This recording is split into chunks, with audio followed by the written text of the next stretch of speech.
Broadcasting from the business capital of the world, this is the Podcast Business News Network. Well, you have to admit there is a lot going on in our world. It seems like almost every day there's a surprise that comes about, whether you see it in a social feed, you're watching TV, if you're brave enough to watch the news. How do we deal with these distractions to move life forward, especially professionally? How do we control where we put our energy? How do we take action? These are some of the things that we're going to talk about today with an amazing leadership coach that has insight like I've never seen before. And we're going to get some of that today from Reggie Bullock, who joins us once again on the program. How are you doing today? I'm doing good, Steve. And, in listening to the intro, it never says, the Steve Harper Show. So I'm going to do that for you. Welcome, everybody, to the Steve Harper Show with guest Reggie Bullock. So I just want Thank you very much. You know what it is? I'm a team player. I'm good. It doesn't matter who scores the touchdown as long as we get it done, and that's all good. Eagles won, by the way, and I'm from Philly, so. I hear you. Wasn't the best game ever. I'm just going to say. For the rest of us.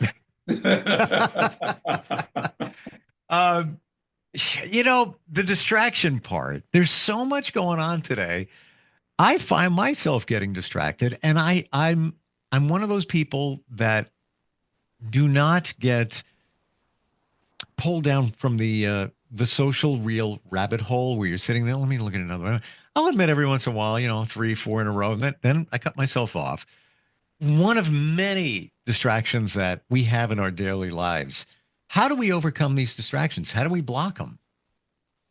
Yeah, so it's hard for some because it takes practice, right?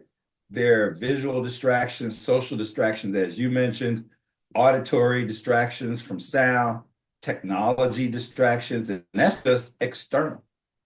Then you got your internal distractions, right? Where you're dealing with hunger, fatigue, and worry, and those types of things. And then cognitive distractions. So there's a lot of distractions. And the challenge is, to your point, how do you deal with them? How do you overcome them? First, you have to be in control of yourself. Often when distractions occur, it's actually taking control of you. It now owns you. It now owns your 1,440 minutes of the day. It owns your actions, your emotion. It owns you. And so to be conscious that this is happening is step one. To be able to put a stop to it takes a little bit more energy, but to know that you're being distracted. They call it the term chasing a rabbit, right? You see a rabbit run by and you're chasing the rabbit. You forgot you were in the middle of doing something, and now you're chasing the rabbit. And so you mentioned at the beginning, so much is going on in the world. And you may find yourself glued to the television. Unfortunately, some people are in a position where their livelihood is being impacted. And so now you have to categorize these distractions. But step one is knowing that it's a distraction and realizing that you are now no longer in control and you have to get control. For instance, I tell people, try not watching television for 7 straight days. Because in addition to a distraction, distractions can become to addiction. So now that thing that distracted you momentarily, when it holds on to you for a longer period of time, it's an addiction. And now you're kind of stuck in that hole like you were talking about. Wow. So how do you get out of it? Well, step one is self-awareness. And most of us don't know ourselves the way we need to, but you need to be aware of yourself. You need to understand that some of these things are going to happen no matter what. And so the serenity prayer, my Aunt Trudy used to say all the time, I can't say it the way she said it, but it basically was, God grant me to know the things that I can change and understand the things that I can't change, and the wisdom to know the difference. So that's hard sometimes because you got to stop and say to yourself, do I have any control over this? Can I change it? Most cases, no. It's kind of like screaming at your favorite sports team on television. They don't hear you. Right? But you have this whole energy going because you're distracted. So when you and distraction comes in all forms, right? It's not just what's happening in the world now.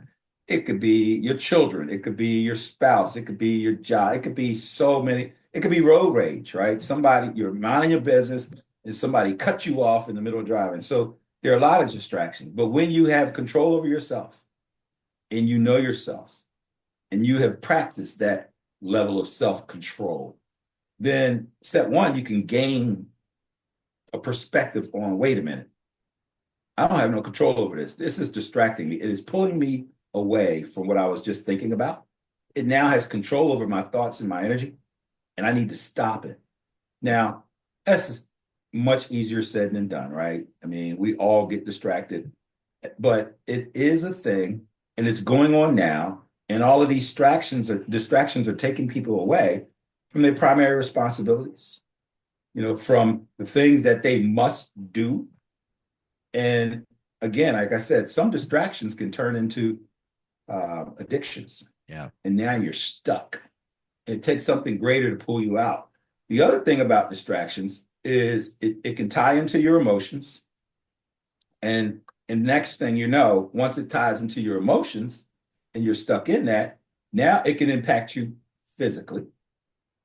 And if it starts impacting you physically, it can impact you medically. And if it impacts you medically, well, now you're all down that rabbit hole, if you will, from what used to be a distraction. And you didn't get control over it. Now you have a medical issue. And so it's sad, but I'm coaching leaders and executives in that space right now because they are being distracted. Some of them, because of what's happening, feel like they're going to lose their business. Sure. Or truth be told, their revenue has decreased, right? So they're so deep into that. I'm like, well, distraction can breed opportunity. So let's shift away from the distraction towards opportunities, which is positive, which is good energy. And let's develop some opportunities instead of focusing on the distraction. And it just requires a shift. And sometimes what I just said, I coach people on that. Sometimes people just need help. They just need someone to see that thing that they don't. Someone to recognize that they're being distracted, bring it to their attention, and help them to shift their distraction to opportunity. Big realization here for many of us, because I never considered a distraction the stuff that we deal with, the personal stuff, the internal stuff, whatever it might be. I'm thinking more of what's around us, but there's a lot within us that is distracting us. Now add the digital world and everything else that comes around along with it. Now you've got so many different things that you can't keep track of that pull you away. Wow. You mentioned the word energy. Let's go there. Controlling your energy. Now, I want to hear how you define energy. I've been studying it for the past few years. My feeling is we only have so much. And then if we give it to those who aren't really worthy of it, we're depleting it from whatever stores that we have. What are your thoughts? So you had a gap for a second, a freeze. It was a frozen the screen. So you were saying that was a distraction, by the way. I didn't know that. I was just waiting. I was waiting for you to come back. So you were saying have so much of what? What was the what? Energy. We only have so much energy that we can give. And then when somebody, we give our energy to those who may not be worthy of it. And now we're depleting whatever we have. But how do you define the word energy? Well, energy is all types of, let's just say you have fear. That's energy, anger, sadness, disappointment, love, surprise, empathy, acceptance, shame, which is one of the most challenging, lowest of the lowest rungs of that energy, disgust, anxiety, all of that is energy. But the other piece to that I speak about in my book, matter cannot be created or destroyed, only transferred. Any energy can't be created, only transferred. So I can take energy to so many different levels. The source of the energy is the sun, right? And we can get scientific about how all of the energy out there, we can connect the dots to the sun. And then you can get into, electromagnetic energy, right? And all of that, which is in our brains, right? Our neurons, our pathways, the connections to our nervous system, our central nervous system, are all done through some form of electronic neural pathway. So all of that's energy, and so the whole conversation about what is energy can go as deep as you want it to go. But at the end of the day, it is a thing. And to start with, it is a thing, and you have it. Each one of us have it. Almost everything in the world have. I mean, if it has neutrons, protons, and atoms, and they're moving, I mean, that's energy, right? So covalent bonding, that's energy. Ionic bonding, all of that stuff is energy, and it's all related to the anger, the emotion. When you hug somebody, you might feel better, right? When you see a sad movie or something happen to a loved one, you may cry. These are real emotional feelings, and that's energy transfer. Your eye saw something, or you smelled something, or you heard something. That's energy transfer to your neural pathway and your central nervous system, and it creates an action or reaction. So energy is real deep. And when I say guard and control your energy to the leaders that I'm working with, is one, know that energy is a thing. And your energy can go so far down the anger and the fear and the resentment and the anxiety and the disgust if you don't guard your energy, if you don't control your energy. It is yours, so you do have a choice, whether you believe it or not, know it or not, or exercise it or not, you still have a choice. So if you choose to guard your energy, then what happens to you happens because you've chosen for it to happen, as opposed to you just allowing it to happen because you had no control. And this is happening now, right? You can go into a depression from some stuff that's happening. And that depression causes you physiological issues, medical issues, medicine, drugs, etc., simply because you didn't control your energy. So rather than go down that road and have to figure out how to come back and overcome in order to become, control your energy, guard your energy, and help other people, right? When I'm teaching PQ, positive intelligence, or I'm working with clients on positive intelligence, I tell them, you have your sage on one side, your saboteur on the other side. And, it's kind of like, the biggest dog, right? Whichever one you feed the most gets bigger. And so if you feed your positive energy the most, it gets bigger. If you feed your negative energy the most, it gets bigger. But if you're not conscious that you can even do that to feed yourself, to guard and control your energy, then that means somebody else is doing it for you. And then you've just given your energy away to someone else, and now they are controlling your energy, and they're causing your energy to do what they want it to do. And that's manipulation, that's strategic, and it's a lot of stuff. I know you're on radio, but commercials do it extremely well, right? And so they're able to tap into your energy, manipulate your energy so that it values them. What I try to help my leaders understand is that is a thing, but you can guard against it. You can prevent it. You can see it coming a mile away, and you can battle against it if necessary. But don't let someone else in your brain manipulate your thought process and control you to the point that now they're receiving the value they want, but you're not, because you just gave up your energy. You bring back a memory to over the summer. And I was here, it was later in the afternoon, had an evening meeting. And I said, you know what? I am going to go grab myself a sandwich. There's a small airport nearby. I'm literally a mile and a half away. I'm going to park there near a runway. And not that I'm, crazy about watching planes, but it's just nice, serene, nice breeze coming through. It's just a nice day. Sitting there, and my phone rings. And I knew who it was. And I know this person. I love him. It's all good. But they always have a challenge. And I'm the one to help them through the challenge.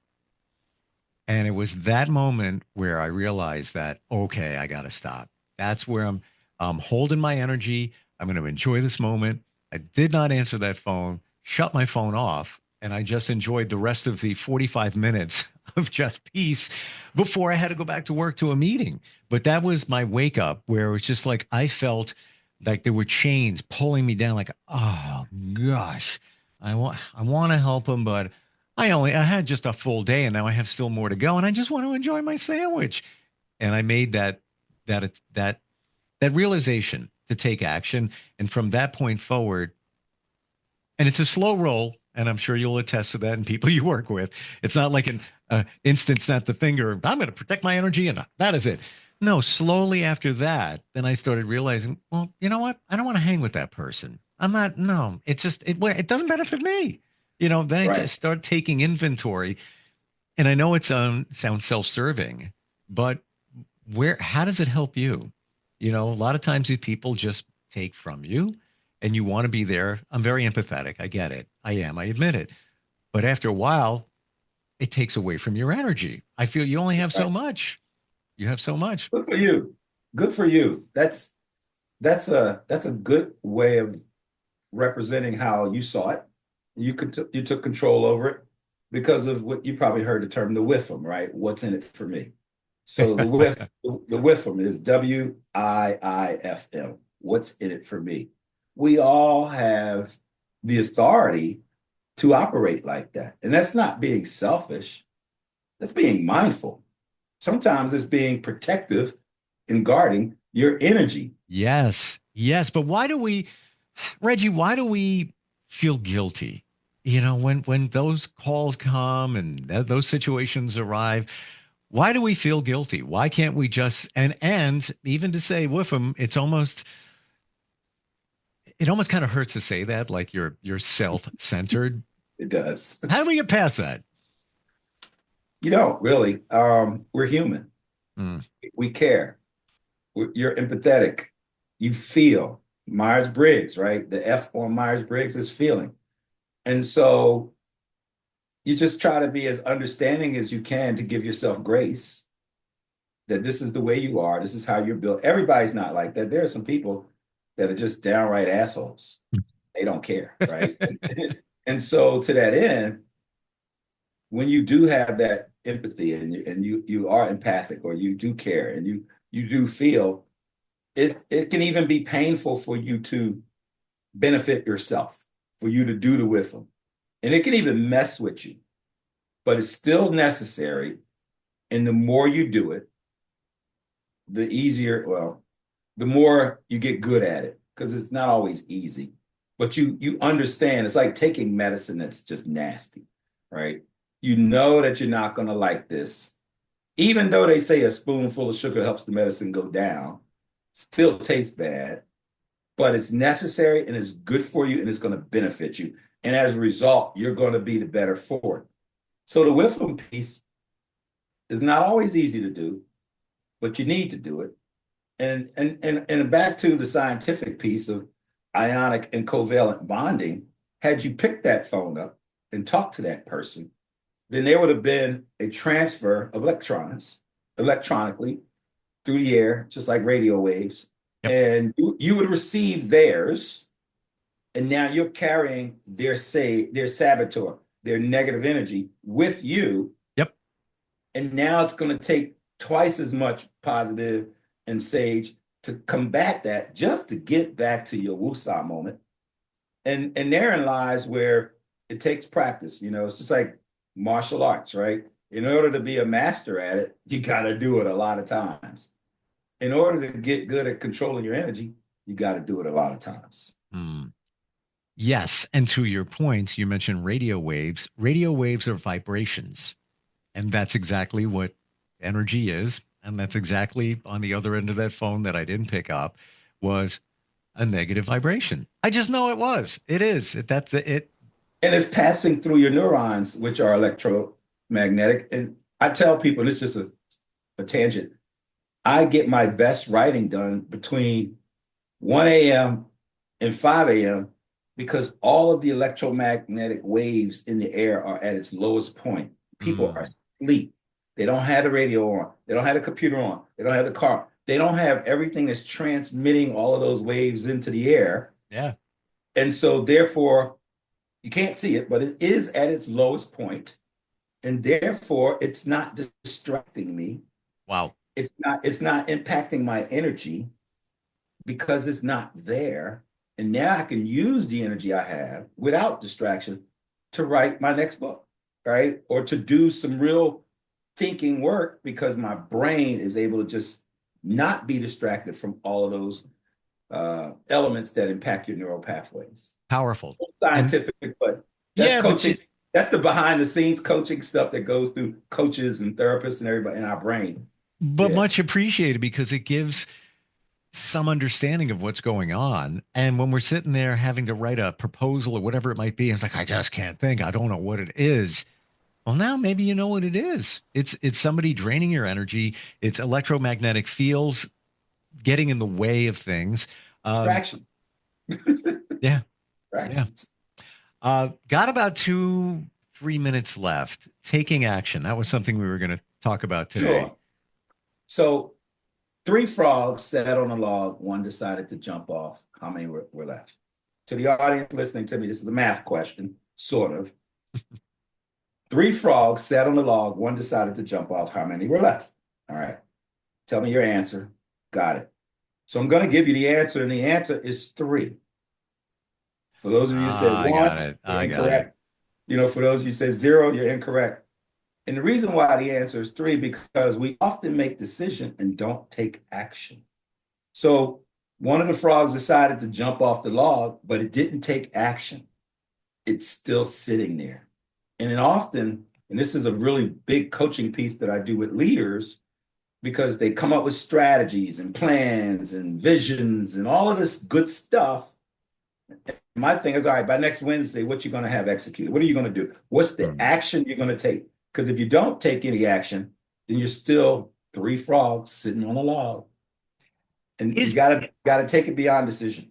So I might have answered that with which frog took action or how many frogs were left. I think they all took action. The 2 that didn't jump off, they took an action to do nothing. So inaction to some people is action. Yeah.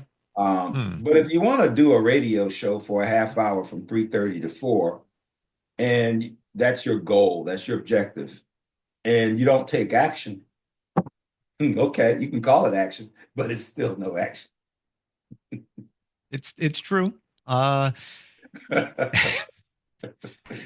It's funny you part should of the say action is what's the result, right? And the result should be accomplishing your goal, your objective, your vision, your strategy. So in the business world, there are measurements. A goal has to be specific, measurable, attainable, relevant, and time-based. If it doesn't hit all 5 of those, it's not a goal. So to that end, if you don't take no action, you will not achieve your goal. I adopted a word for the year. I didn't do a New Year's resolution. I just pick a word. I think maybe we might have talked about this, but my word for this year is execution. I have things floating out there that need to get executed. And last year's word would be discovery. Discovered a lot of things about myself and on. The year before that, resilience. Had some things come up and I powered through them. The execution thing is important to me because I need to get things done. And I'm working with some other people, separate people on different projects, and they're kind of slowing down. And it is very much frustrating me because now it is mid-February and this has been going on since last fall and we haven't moved. We've taken steps, but we should be 15 steps ahead by now. In a classic situation, I think for many, I'm trying to take action. I'm trying to move it. What are we doing? When are we going to get together? Blah, blah, blah, blah, blah. How do you deal with a situation where somebody you're working with is now slowing up and not moving it forward when you want to move and take action? So that's leadership. And what you're telling me is a thing that happens everywhere. I coach a lot of groups and leaders, and it is leadership. All right. You have to motivate people to do the things that they need to do. And that's leader. And just because people are in leadership positions don't mean that they're leaders. And that means you got to work on your leadership skills, right? To get them to do that. Now, not everybody understands how to hit your target for Q1, 2, 3, and 4, which is a big deal in the business world for P&L, profits and loss, that I'm dealing with. When I'm talking to these salespeople and everyone else, I'm like, look, Q1 is the end of March, period. So execution, to your point, is a word I use all the time in the business world because it's synonymous with action, but it's also hitting that point of your goals. So in order to do that, it's accountability, right? So they need to be held accountable. But if we hired somebody based on their resume and not based on their capability, that's a mismatch. If we brought somebody in through nepotism because we liked them, that's a mismatch. And so in some cases, you're asking somebody to do something that they've never done or don't know how to do or weren't trained to do. So you as a leader have the responsibility to train them, teach them how to do it, and then hold them accountable. Now, that you can do. If they're trained and you're holding them accountable and they're still not doing it, it's a conscious choice that they don't feel like doing it. Well, they need to be replaced. So it's just plain and simple because they're impacting the mission, the goal, the objective. They're not executing. They're not taking action. They're collecting money and not earning it. And now you got me talking like a businessman. But the point is, that's the reality that I coach people in because not everybody's a good fit. So you as a leader have a responsibility. They, as the execution of the task, have a responsibility. So who's not doing their, I almost said it, DYDJ, right? So DYDJ is something that everybody that deals with me finds out what that means. It means do your damn job, right? So when I'm leading and coaching and everybody that works with me, they know, do your damn job. Because I'm doing it. And I'm doing it to the best of my ability. And the least thing you can do is your part. So you got to get with them as a leader and nudge them. You can gently nudge them. You can, however you do it. But come into Q1, the numbers don't lie. You said something that made it crystal clear, and I haven't heard it in decades, but it is so true. Collecting a paycheck, not earning a paycheck. Wow. We forget about that. And that is a very strong distinction. Reggie, learned a lot today. The book you mentioned, Becoming the Best Version of Yourself. Yes. It's all in there. Where do we? Go ahead. I'm sorry. The book is available everywhere, anywhere books are sold. Of course, you can type in www.reggiebullock.com and the tab that says author will take you to all 4 of my books. And you click one of them, it'll take you to Amazon, and you can get it on any platform you want, audio, PDF, hard copy, soft copy. Yeah. Came up with another acronym. That would be DAT DP. Don't answer the damn phone. There's something good about that. There really is, because you need to analyze WIIFM. Yeah. Deep distractions, guard your energy, control your energy, and learn how to take action so that you are earning your paycheck and not just collecting it. Loving it. Talk about energy. You've got so many great vibes going on, and I see why you're a master at what you do. Thank you so much for being here today. Really appreciate it. Good talk. Thank you, Steve. I'll see you next week.